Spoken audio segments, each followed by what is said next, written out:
This is the Sony stereo full automatic turntable system PS-LX250H.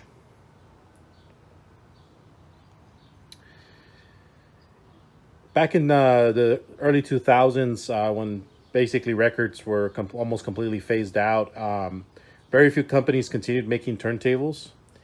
You would go to a Best Buy in the mid 2000s and you would find only CDs and CD players, very few turntables. My dad, obviously, is an older gentleman in his 70s now. Had plenty of records, collected records. Got a chance to get all the vinyl records from back in the 60s, 70s, and 80s. And still had a huge collection and still needed a turntable. He originally had a setup very much like what I have now, but his model was a little earlier. And but he got rid of it probably like around maybe 98, 96. And he had bought a new setup, but that setup did not come with a turntable. So we went to Best Buy one day on Father's Day and I bought him this exact model of turntable. His, I think, was maybe closer to what you would see in stores in 2009. This one is from 2005. Let me see if I can get a video of the label. Yeah, this was released back in November 2005. And of course, this is made in China. So these turntables weren't as fancy as the ones that you would see in the 80s, early 90s, 70s.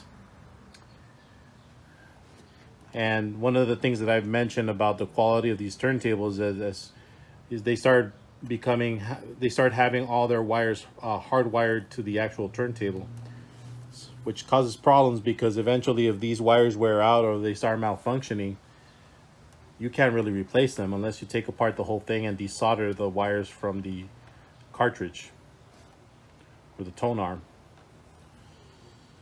This is a very modern plug. This model of turntable has a very common Tonearm, and as a matter of fact, this cartridge is basically interchangeable with the cartridges of the Audio Technica LP60 that you can find in stores today. This is a Sony stylus, and I like this stylus because unlike the Audio Technica LP160, this one comes with the guard already mounted in it.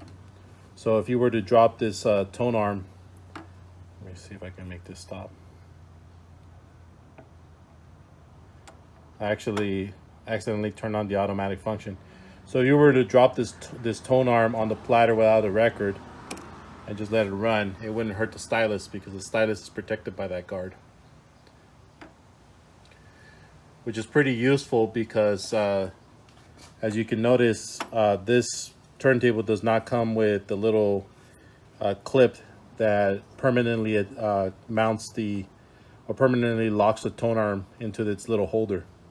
It does not come with that. So if I've had to take this somewhere else or I've moved, I've had to put on a little clip here, one of those binder clips that V Westlife recommended using with these turntables so that the Tonearm doesn't fly all over the place on you.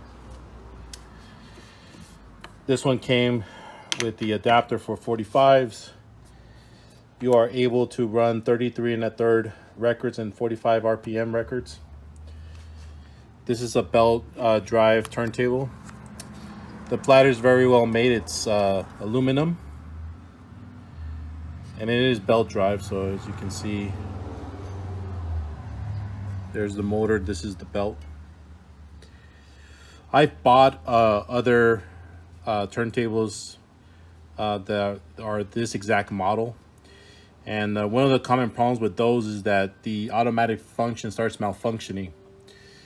You could resolve that by simply, let me see if I can take off the Platter with one hand. You can solve that by greasing these wheels with lithium grease. I've disassembled this gear and I've greased underneath part of it, and it's helped with getting this tone arm working again and having the automatic function. Oftentimes you'll play a record, and once you push the start button, it'll go through the cycle of putting the needle on the platter, but then all of a sudden it'll lift the tone arm up and it'll go back to its place. So I've been able to fix that by greasing this gear here. So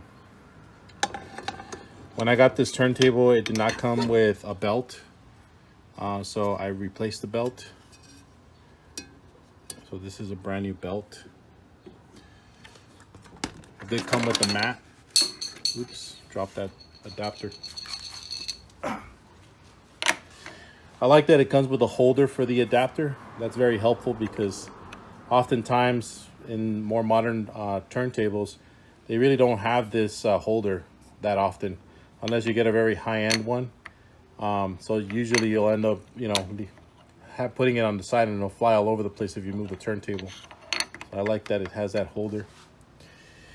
You are able to select between the 30 centimeter to 17 centimeter if you want to play 45s, or 33 and a third RPM records that are 17 centimeters, or you could leave it at the default, which I would say it was the 30 centimeters.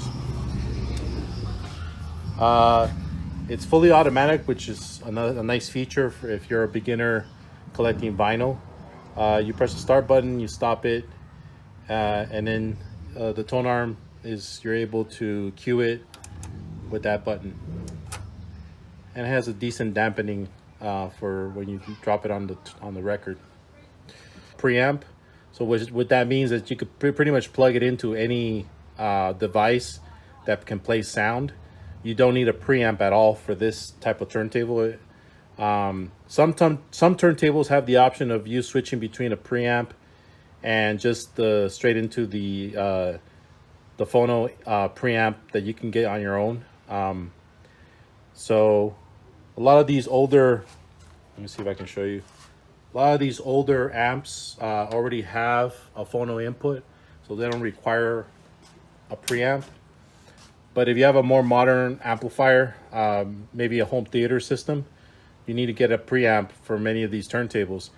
This one doesn't need a preamp. You can just straight out plug this into your modern amplifier that has a home theater system, and it'll work just fine. It'll play the record just fine. One of the drawbacks to not using a preamp or running turntables with a more modern home theater and not using one of these older amplifiers is that they tend to sound very tinny. Not really a lot of bass, which is something I don't really like. I'd like to plug any turntable into a separate preamp, and then run it through an amplifier, or just get one of these old school amplifiers that have the phono input. I have seen some stores with modern amplifiers that now come with a phono input, and I can understand why they removed it in the 2000s, and then even as recent as 5 years ago. It's probably because no one was using turntables anymore. But now, because it's become trendy, a lot of people are using turntables. So now you need a phono input in a modern amplifier. So enough talk. I'm going to go ahead and start playing a few records here so we can hear how it sounds. And then maybe you can have your own opinion about how it's sounding tinny or not enough bass. Okay, and I got this one on VCR 1. Okay, turn the volume up a little bit. Okay, so the way these work is you just simply press start, you close the lid, and then the record will start on its own. And always make sure that if you have these type of cartridges, you lift up the little tab.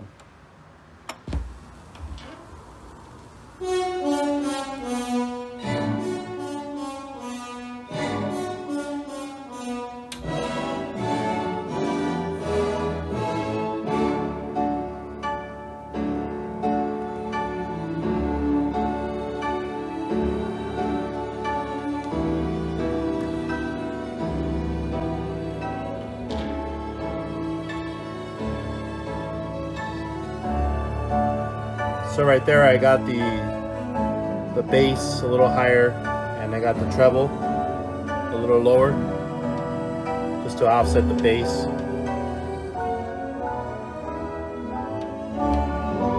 That's more bassy right there.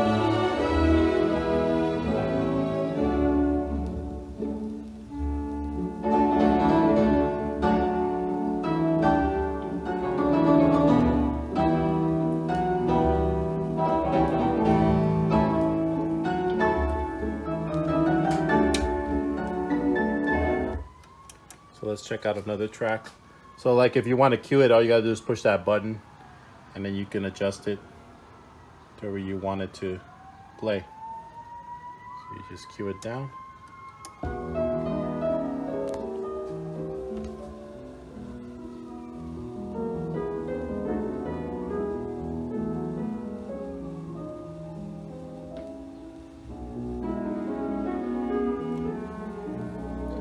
Okay, then you can stop it. So the cartridge and stylus is comparable to what you would get with an Audio Technica. If you're considering buying a turntable for the first time and you want your turntable to be brand new, so therefore you're probably going to get it an Audio Technica type of turntable or a Crosley. Just remember that in order for it to sound decent, I would strongly advise just getting one of these old school amplifiers. I have hooked up these type of turntables on the home theater, and I guess they sound okay. It's just that I think it makes a difference in the world if you have something just dedicated to playing turntables. And then you also want your speakers too. That makes the world of a difference. I plugged this into my setup inside the house, and it doesn't sound as good as it sounds as you heard it right now, in my opinion. So just having yourself a good amplifier and good speakers makes a difference in the world on how these sound. Okay. So now I got a 45 in there. This 45 already comes with the adapter, but if you wanted to use the adapter that comes with the turntable, I would assume that you would just put it through the adapter and it would center it for you. But this one already has an adapter, so this is not really needed. So what you want to do with this turntable is that you want to go from the 30 centimeters to the 17 centimeters. Okay, and that will tell the tone arm where to land. This record's mono, so also you don't want to forget, you want to make sure that you put this at from 33 1/3 to 45 RPM. Otherwise it'll play it really slow. Okay, and then you want to press start.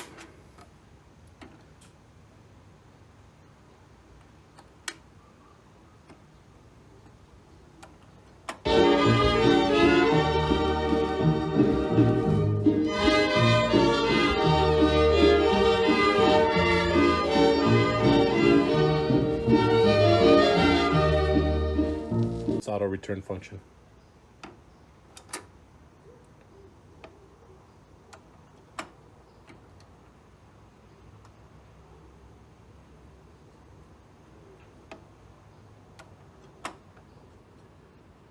Okay. Actually, there is a switch for turning off the preamp. It's right here. So if you want it on, you leave it there. If you want it off, you turn it the other way. We're gonna go ahead and test this without the preamp on, see how it sounds, and then we'll make a final conclusion on the sound of this turntable. So for a sound comparison, I do have this plugged into the phono input. I've switched off the preamp, and now it's going straight into the. So here's the cable. It's going straight into the phono input. This one did not come with a ground wire, so let's see how much buzzing we hear.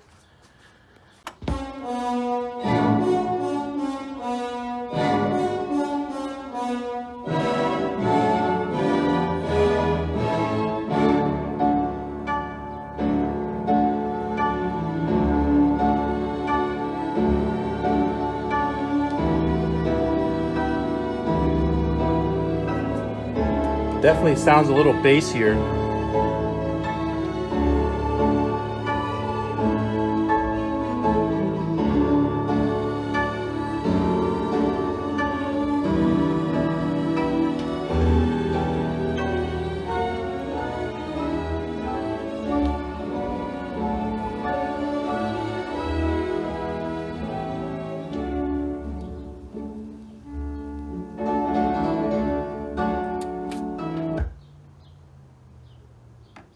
Not a lot of buzz either.